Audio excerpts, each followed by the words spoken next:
The ringing phone cut through the quiet of Mark Davis's home office, its tone sharp and urgent.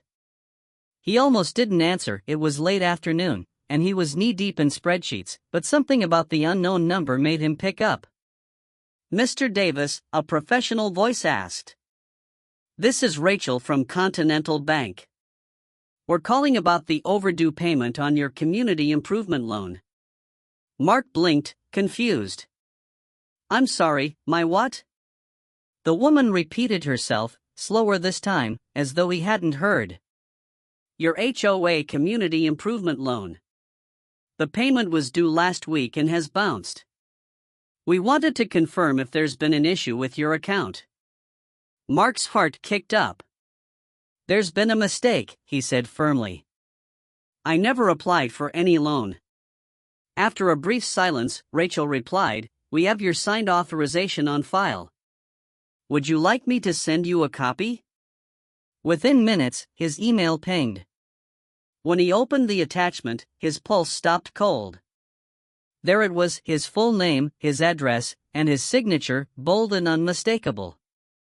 Except he hadn't signed it.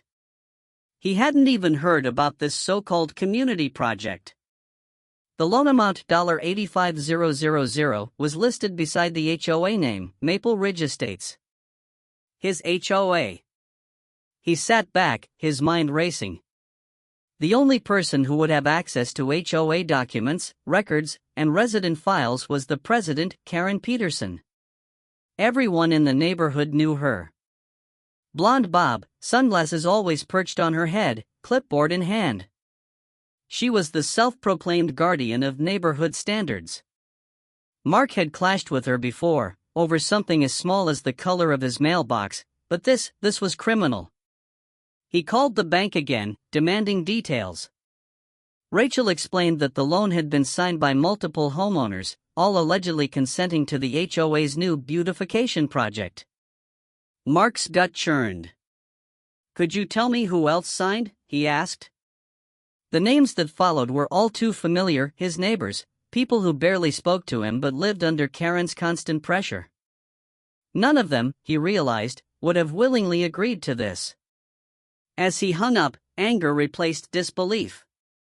Someone had stolen his identity, and the only logical culprit was sitting a few houses down, smiling behind her flower beds. He looked out the window toward Karen's perfectly trimmed hedges and whispered to himself, "What did you do, Karen?" Mark barely slept that night. The image of that forged signature burned in his mind as he sat at his kitchen table, surrounded by HOA newsletters and old meeting notes. By morning, he decided to dig deeper. He started by calling a few neighbors, the kind who always avoided drama but had lived there long enough to know what was going on. The first was Tom, who lived across the street. When Mark mentioned the community improvement loan, Tom laughed bitterly. "Oh, that nonsense again? Karen told us it was for new landscaping and security cameras. I didn't sign anything, though." His tone shifted when Mark explained the bank had his signature on file. "You too?" Tom said, suddenly quiet.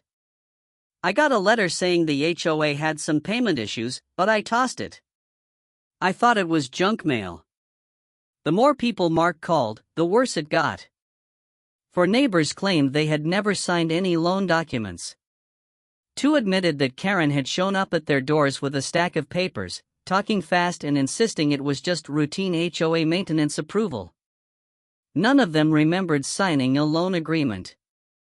Mark started to piece together a pattern. Karen had exploited her position as HOA president to collect personal information, fake consent, and secure a large loan in the community's name. The phrase she had used, beautifying Maple Ridge, sounded innocent enough, but it was really a cover. He went to the HOA office next. It was a small, rented space beside the local grocery store, but Karen had turned it into her personal throne room. Framed certificates lined the walls, and a sign on her desk read Karen Peterson, President, Maple Ridge Estates HOA. She wasn't there, but Mark rifled through the public files, snapping pictures of anything suspicious. He found printed invoices from fake contractors and receipts for items that clearly had nothing to do with community work, like spa treatments, catered dinners, and luxury furniture. Every piece of paper reeked of deceit. By afternoon, Mark's confusion had hardened into determination. He now knew this was bigger than a forged signature, it was a full-blown embezzlement scheme. Karen hadn't just forged names, she had stolen trust. And if she thought no one would notice, she was about to find out how wrong she was.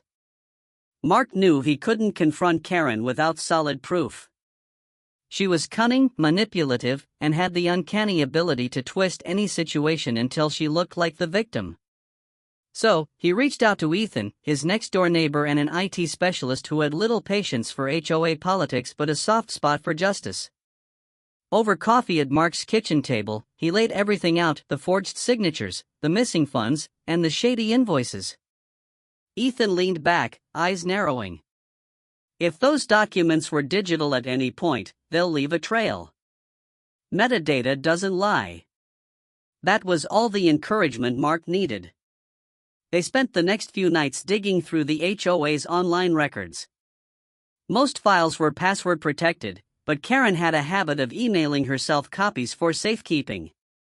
Ethan used his tech skills to access the public logs and cross-reference timestamps. When they finally opened one of the PDF loan files, Ethan smiled grimly. Got her. Hidden in the file's metadata were details showing the document had been last edited on Karen's personal laptop. Even worse, the timestamp matched the same evening she had hosted a community finance meeting that no one remembered attending.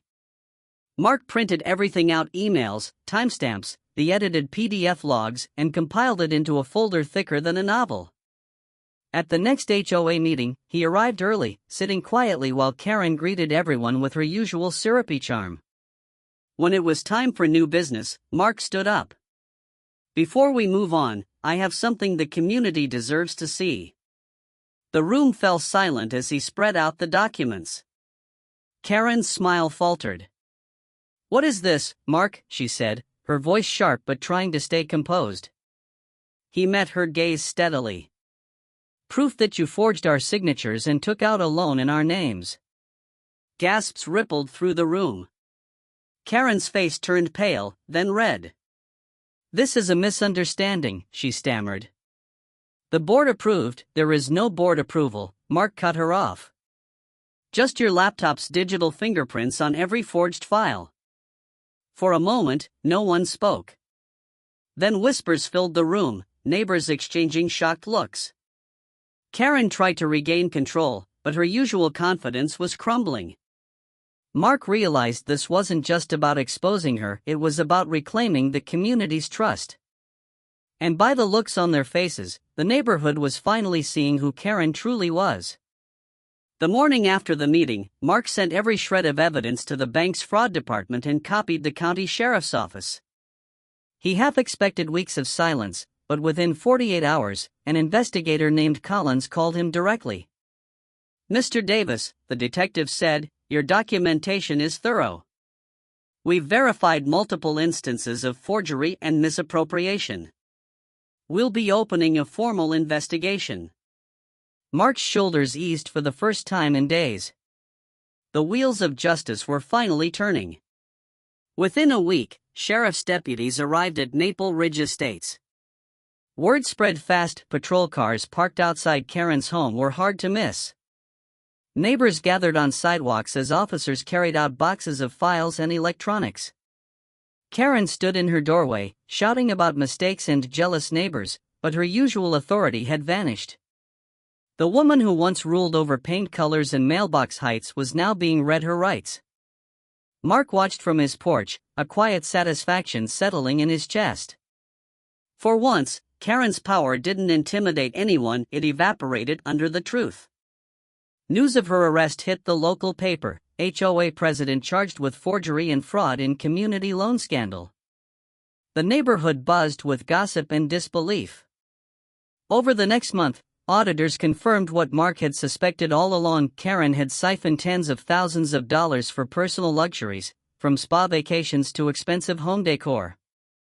Her beautification project was nothing but a smokescreen for greed. At the next HOA election,